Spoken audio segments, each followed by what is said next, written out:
everyone. I'm very excited to be here with Warren Brown. Warren is the SVP of product at Settle. So if you don't know, Settle is a unified platform designed for CPG brands to support procurement, inventory, AP, and financing all in one place. So kind of think one-stop shop. Early January, and many brands and their accountants are in the throes of closing out their books for 2024. So, we wanted to do this episode and kind of talk about what's hard for e-com teams and their accountants to close their books, and what are some of the best practices we're seeing. How to close faster, how to be more efficient, more accurate. So, closing your books. Closing your books timely is crucial for an e-com, a CPG brand for several reasons. Accurate financial reporting, regulatory and third-party compliance, cash flow management, investor confidence, and really just helping founders strategically plan their business and their growth, right? So Warren, knowing you have over 20 years of experience in product leadership, you've helped brands develop procurement and payment solutions. Can you share a little bit more about your story and sort of what brought you to Settle today? Yeah, well, Lonnie, it's great to be here. Happy New Year. Excited to be here and talking about this. It's a topic that's close to my heart, and I know is on a lot of minds of a lot of accountants and a lot of e-commerce brands out there. But yeah, my journey, I think it really started out. Second job out of college I started out building micro lending products for entrepreneurs in Africa and Latin America. And so it was really cool flying all over the world and sitting down with these, the woman running the little hair salon in the suburbs of Santo Domingo, or in the barrios of Santo Domingo, and working with the orange seller in the markets of San Salvador, El Salvador, and figuring out how do you build a lending product to help them grow their business. And it was kind of my first, it was a couple of big lessons, right? It was my first interaction with the idea of product, like being a person who goes out, listens to customers and understands their business and what they need, and then goes back and works with a team to try and create a solution and bring it back to them, right? And I'm like, wow, this is cool. Like, this is really fun. We had focus groups where we had 30 people sitting around in a circle in the middle of a market talking about, what they needed for a loan. It's just fun, right? But, also learned, just how much of an impact access to capital can have, especially on small businesses. It's like you talk to someone, they're like, if I just had $200 worth of capital in that context, right, it could change my business. And you're like, wow, this is cool. So that stayed with me kind of throughout the career. And fast forward a little bit, I spent some time at Timberland in their apparel footwear supply chain world.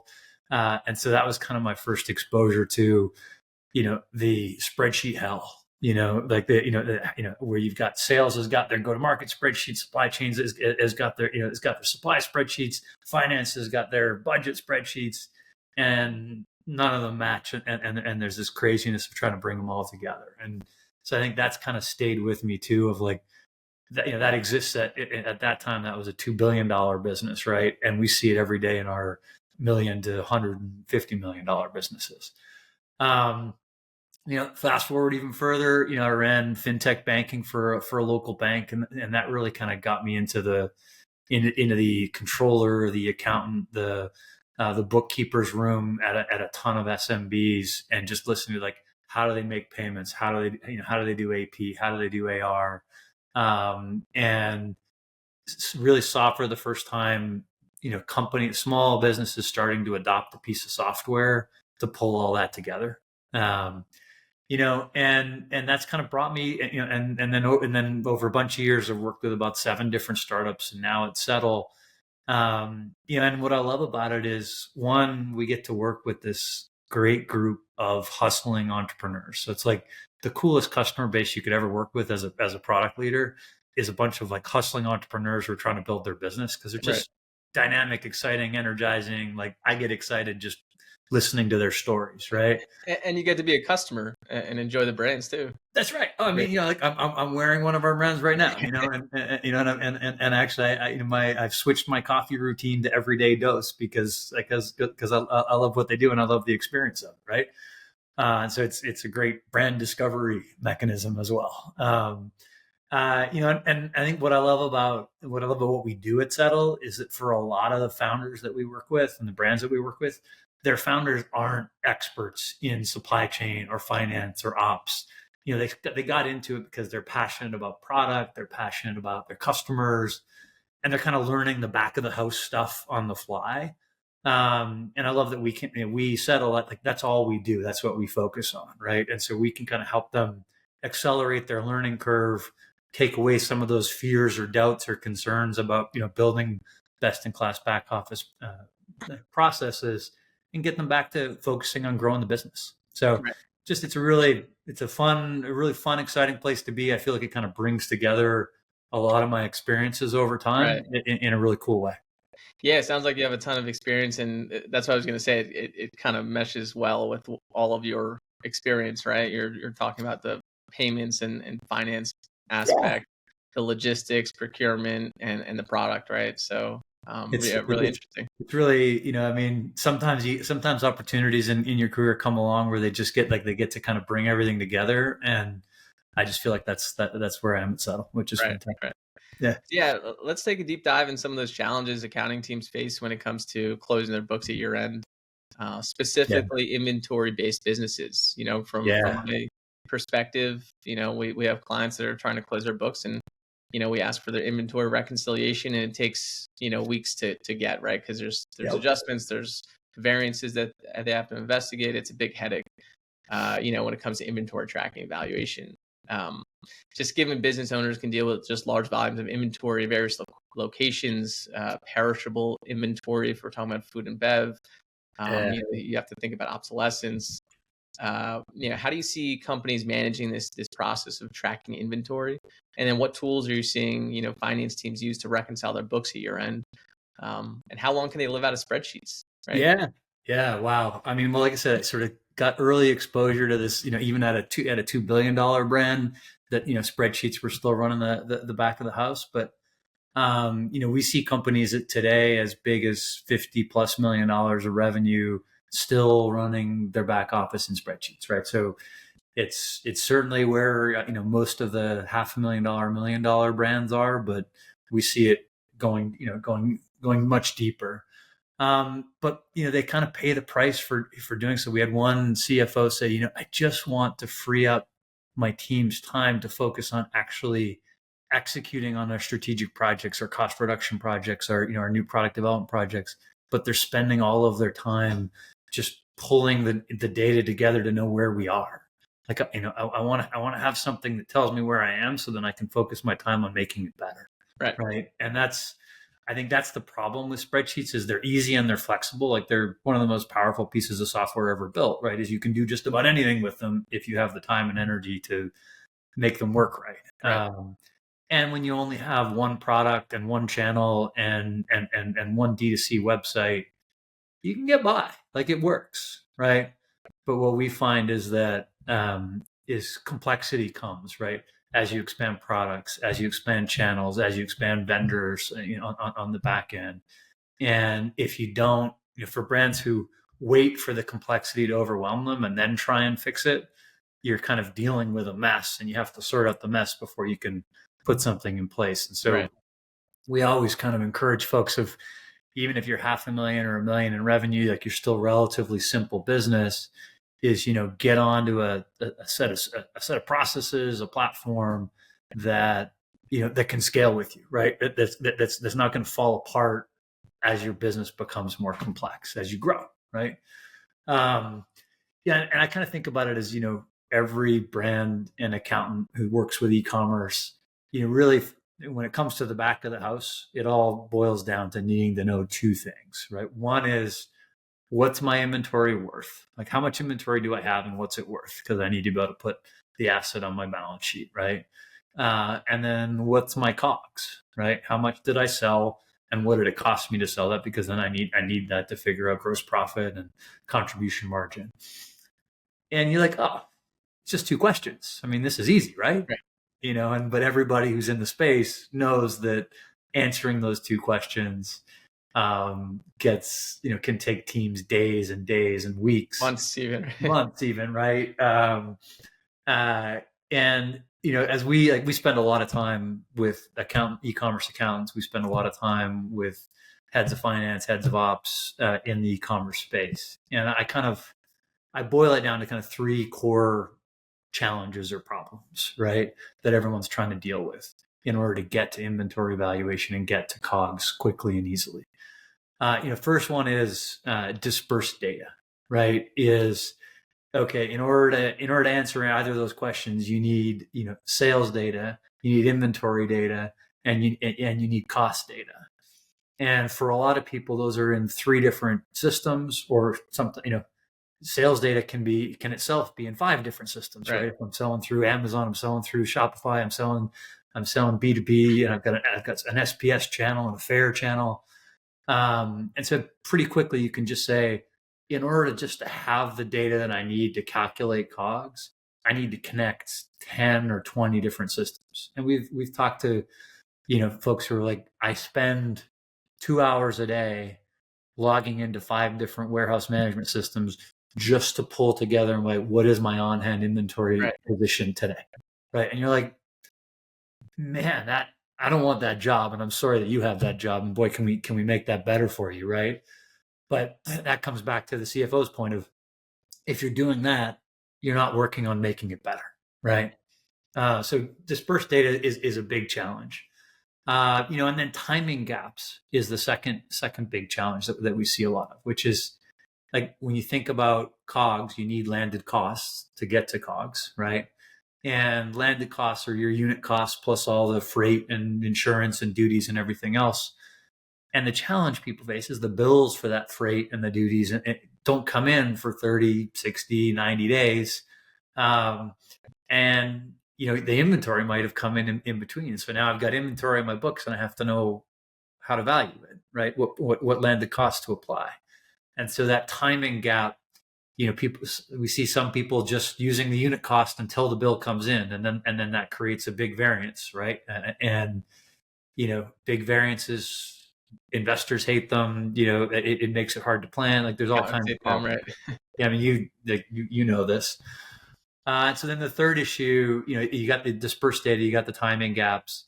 The third one is the linking it all together, right? I think the best example of this is, talking to a group of e-commerce accountants, and I said, when you're doing the bank reconciliation, looking at all the transactions from the bank account, when you get that deposit on a PO, right, and it's sitting in the bank reconciliation, the only place it sits is there. Somebody made the payment for it, but it's not linked back to the PO. And so they'll spend 2 weeks trying to find the right person inside the client organization who made that payment, who knows which PO to tie it to. Right. And that's just a simple little thing. If this payment is tied to this PO, it represents 20% of the amount, but it might take 2 weeks of elapsed time and multiple hours of engaged time just to make that linkage. Right. And so, like, those are kind of when we see those 3 problems again and again and again, you just kind of say, how do we solve those? How do we make those problems go away so that accountants can focus on higher value add activities and brands can focus on growing the business? Right. And you need technology and automation to solve that. And listen, technology is not a panacea. I'm a technology guy, but I'm also trying to be a realist. But that's really our core mission at Settle. It's like, how do we connect all the data that you need about your business? And we focus only on the e-commerce space, because I think to do it right, you have to really know the space, and then close those timing gaps and make it super easy and automated to link everything together. And so it's why we're one of the first in the market to bring together not just the procurement and inventory side, but also the payments and the accounts receivable side. So it's like the finance, the ops, and the inventory together in one place. And we just launched in December.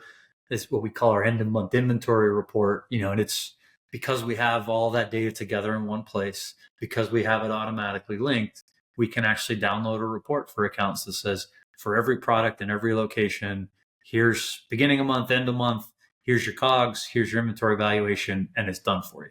Right. And saving days for accounting teams, for finance teams, and that's it. Allowing them to focus on the bigger and broader business and operations. That's it. And it's like, we've sat down with accounting teams and they've got a great process and all kinds of spreadsheets for this, but we just feel like,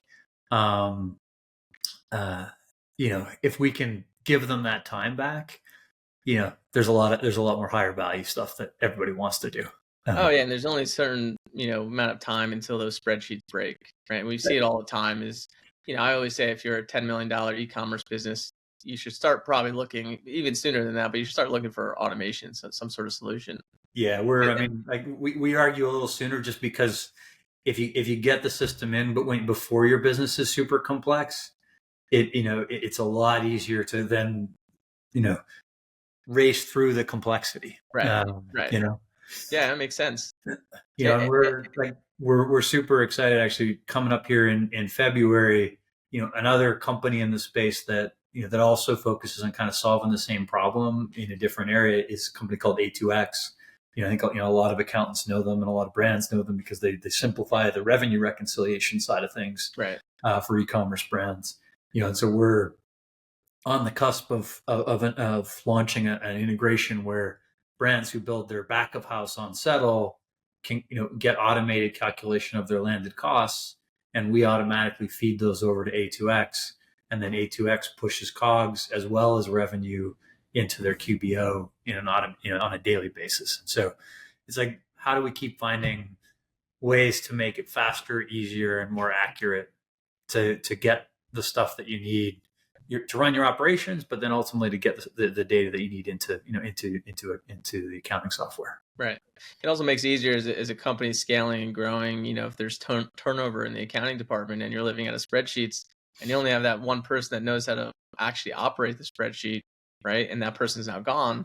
Now you have to reinvent the wheel, right? I feel a little bit badly, but not too badly for the VLOOKUP experts who are masters of it and have created something that works until it doesn't. We are asking those folks to maybe apply their skills elsewhere, but I think hot commodity, yeah. It's huge. It's crazy. I actually learned there is a World Excel Championships that is hosted every year. Oh, and wow! So, I did not know that. There's a place for folks who have those skills to put them on display. I have some folks on my team that might be interested in that. So all right, they should just check it out. It's like they was in Vegas, the whole thing. In Vegas, look at that. Okay. That's all great, Warren. So just ducktailing off of this conversation right around inventory. Let's talk about some best practices around accurate reporting COGS and profit margins. So accrual-based accounting is obviously super important for inventory-based businesses. You want to match your costs with your revenue as you're generating sales, right? And COGS for an e-com brand can be difficult to estimate. Right? We've kind of talked about those direct and also indirect components and costs that go into that. Tooling or other indirect costs, insurance, freight, those types of things. So landed costs. So what are brands doing to properly account for landed costs, right? Those estimations. And then just tracking and monitoring any variances. What kind of automation are you helping out with to just streamline that process? Yeah. So we spent a lot of time kind of looking at what people were doing and trying to understand, what problems they run into. And as I mentioned earlier, that timing gap was one of the big problems, right? Is I don't know what my actual freight costs are going to be maybe for 90 days after the order ships. And so what we see as best practice is really to start tracking landed costs right from the moment of placing the PO or initiating the inventory transfer, right? Because landed costs are not just on the POs; they're also moving inventory from one place to another. And so what we've built into Settle is because usually brands have a pretty good idea of what their freight costs are going to be, what their insurance or duties or those other additional expenses is. We've built into Settle right on the PO, right on the inventory transfer, right on the work order, the ability to add an estimated additional expense for each of those. And that feeds that creates a landed cost for those items right out the gate. right? And that at least means that if you're closing your books and the shipping and the freight bill hasn't come in, you're now closing your books using the estimate, which we know is going to be more accurate than a zero, right? Um, and then because we're not just the procurement inventory system, but because we're the payment system as well, we, as the bill comes in, we make it like dead easy to then link that bill back to that estimate, automatically update the landed cost. If you estimated $5,000 and it was actually 7,500, we then respread the 7,500 across the PO, automatically recalculate the landed cost. And if that happens inside the month, then your end of month inventory report now uses the actuals. Right. If it happens after you've closed a month, we're about to launch what we call our adjustment report, which basically takes every event that happens after a month close that might have changed units or dollars in prior months, and gives you a line by line reconciliation of, okay, this landed cost went from $5 to $6. That means that COGS needs to change in December and November in the following way. Right. And up to the accountant then to say, do I go back and reopen those months, or do I take it as an adjustment, now in January, right? Right. At least it gives them that data in somewhat real time to make that decision. That's the goal. That's right. is what we heard from a lot of accountants is their criteria for when do I take it in the prior month or when do I take it now, right, is based on 6 different factors that we could never kind of automate. And so it's like, let me give you the visibility quickly, easily, and accurately. And then, you're going to do your job and do it well, but right, just spend less time doing it. Right. So yeah, when we're thinking about like monthly annual closing process, what third party systems are, or reporting, or our finance team's dealing with, right? Just thinking about the end-to-end supply chain, there can be so many layers just connecting, the sales channel to the warehouse, management to accounting. And if you're operating in more than one 3PL, more than one warehouse, you'll need integrations with each warehouse management system, each sales channel, right? And then having that ability to reconcile to accounting data. So I guess what advice would you give to accounting teams to better manage that process? And what is the right time, to bring in automation versus, more headcount on your finance team? It sounds like you're certainly promoting just earlier is better and being proactive. Yeah. I think that is, that's certainly our, I think there is a too early, I think if you're still kind of figuring out product market fit and that sort of thing, then focus on solving those problems and don't worry too much about system. But if you're starting to kind of bend up that scaling curve, which, we see happening at $500,000 of revenue or $1 million of revenue, getting a platform in place that will allow you to expand channels, allow you to expand SKUs, allow you to expand vendors very quickly and easily. It's just like, why wouldn't you do it early and then, and then not stumble when you're right in the middle of scaling, right? Right. And so in terms of like, what do we see people doing? The typical process, right, is, someone at the brand or someone in the accounting firm, log into system A, which is the WMS for the West Coast warehouse, download the data. Log into system B, which is the WMS for the East Coast warehouse, download the data. Log into system C, which is Amazon for sales data. Download the data, rinse, wash, repeat. Right. Can be 10 or 20 different systems. Drop them all into different tabs on a spreadsheet, and then you have to do the first thing of like, well, Amazon calls this, this Shacket, one thing, and WMS A calls it another thing, and WMS B calls it another thing, and Shopify calls it another thing. So you got to do a V, that's where the VLOOKUP comes in.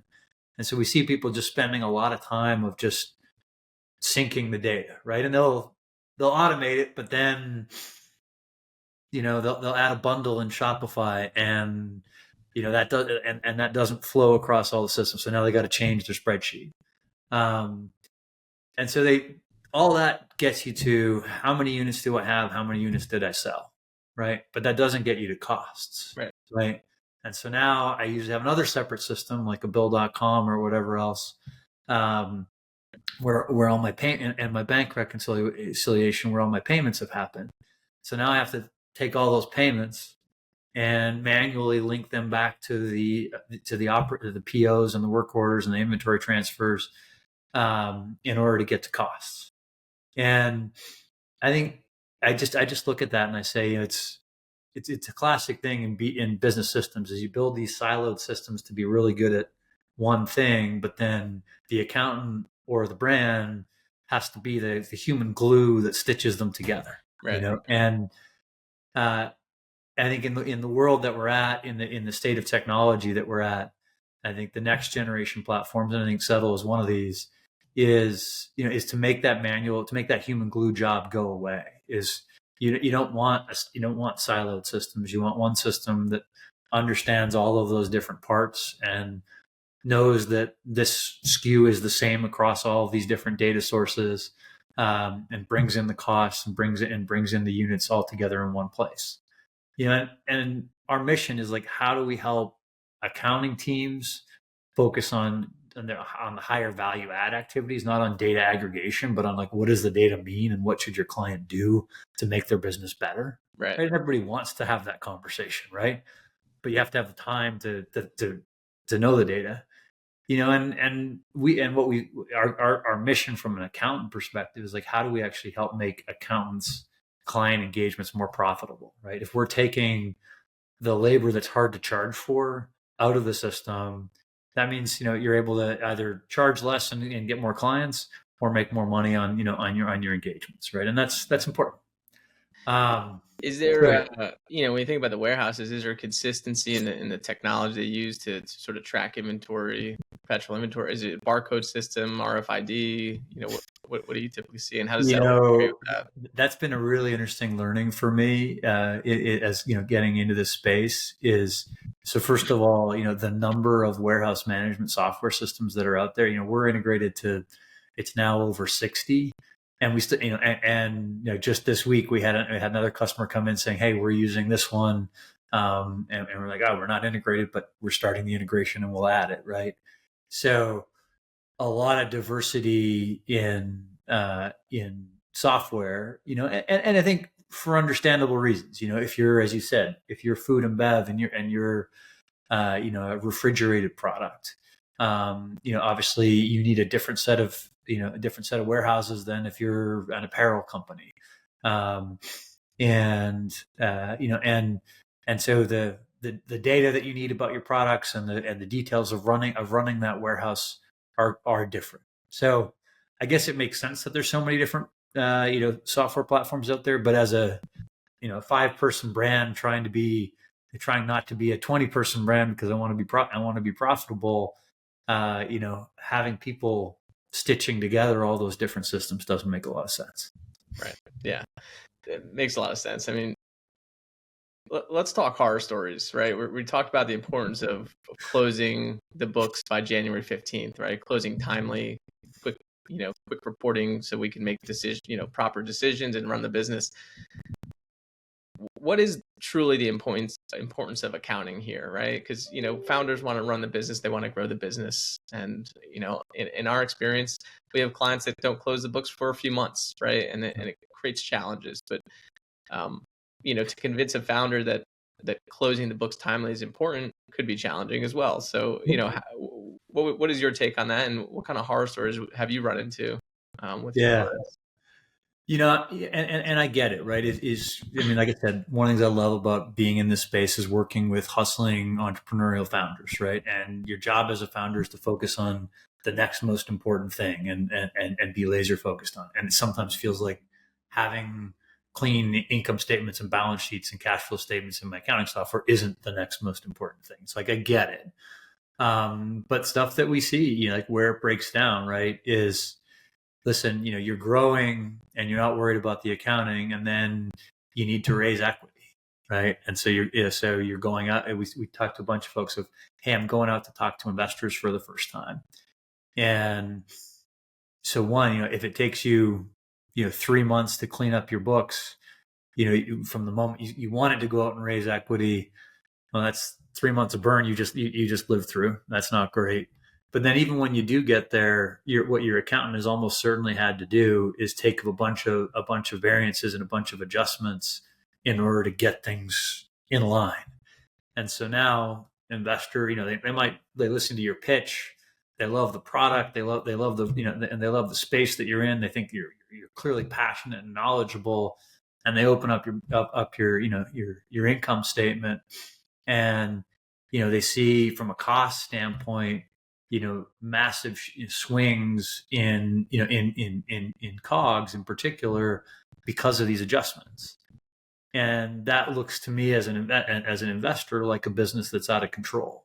And it's probably not true, right? Like it's actually, the business is probably much more in control than it appears on their income statement. But if an investor is seeing massive swings in inventory value and in COGS because of adjustments, that you lose trust. And I think, and trust is one of those, it's really hard to build and really easy to lose. And so my counsel is always, listen, why does accounting matter from an investor standpoint? It's a massive vehicle for building trust, right? And if you have, even if your margins aren't where you ultimately want them to be, if they're consistent and they can see a clear trend, now you're at least focusing on, okay, well, what are you going to do about that, right? As opposed to explain to me the craziness that's going on here. Right. Yeah, I think we've seen this real life example with clients, right, where fundraising is halted or delayed or significantly impacted because their books weren't ready. And right. You go through, let's say, a first year audit, or you go through a diligence process to raise capital. You get a request for 100 line items of information, and inventory's not ready, right? And you need a few weeks or whatever it is. I think about it like Shark Tank, right? Half of those deals don't go through because you pitch your product, you say you have 10 million in sales, a couple million in inventory, then they look at the books, and you missed a decimal here, and you actually have only 500,000 inventory, right? And deals fall through because of it, and it's certainly that trust aspect is key. No, I think that's right. And I think the other thing we see is, at the end of the day, scaling an e-com business is about optimization, right? It's about building a process and then seeing how it's working, and then how do I tweak it? And there's a lot of tools and talk out there on the optimization on the revenue side, like on the marketing and revenue side of how do I optimize for higher conversion rates. But optimization is real on the supply chain back of house side too, right? But figuring out where to focus your efforts on cost optimization, if you don't have clean data, and so you don't know what your true landed costs are, which ones are too high, and which products are costing you too much in which channels, then how do you know where to start? And so again, if the business is about consistently iterating and optimizing to make it better and better, if you don't have a clean data to start with, or it takes you a month to figure out what your data was last month, then you're not spending that time on the stuff that you want to. And so it's like, why focus on getting it right the first time, so that you can then spend much more of your time iterating on the improvements, changing the packaging a little bit because you see that packaging cost is trending upwards, or finding a new freight vendor that can lower your freight costs, or whatever it might be. You'd rather be your team. It's a small team, right? You only have so many hours in a day, and can you spend your time on how could we make this better, not on where are we? Right. Yeah. Warren, we covered a ton today, and hopefully, if you're an e-com CPG business and living out of spreadsheets, just know that there are solutions out there, right? And sometimes you just have to pause and take a look at some of those variances and say, yeah, this is the end with that. We need a better solution, right? But yeah, Warren, really appreciate the time today. I think we certainly learned a lot about how to close our books by January 15th. We'll see if we could actually do that for some of our clients. But that's our goal. Yeah, Warren. And then for listeners, what's the best way to reach out to you, to reach out to Settle, to talk anything, e-commerce or learn more Yeah, about Settle? listen, certainly best way to find us is settle.com. Online, you can reach out to me, on LinkedIn. Email is warren@settle.co. Would love talking all things e-commerce and e-commerce accounting with folks. And listen, the great thing about my job in the product role is just listening to what's working and what's not working today, and then because that inspires us to come up with ways to make it better. And so, yeah, if you're curious about what we're doing and want to learn more, or if you're, boy, I've got this problem and I wish somebody would solve it, I would love those conversations. Awesome. Yeah, really appreciate it, Warren. Thanks for the time. Thanks, Lonnie. Great chatting with you.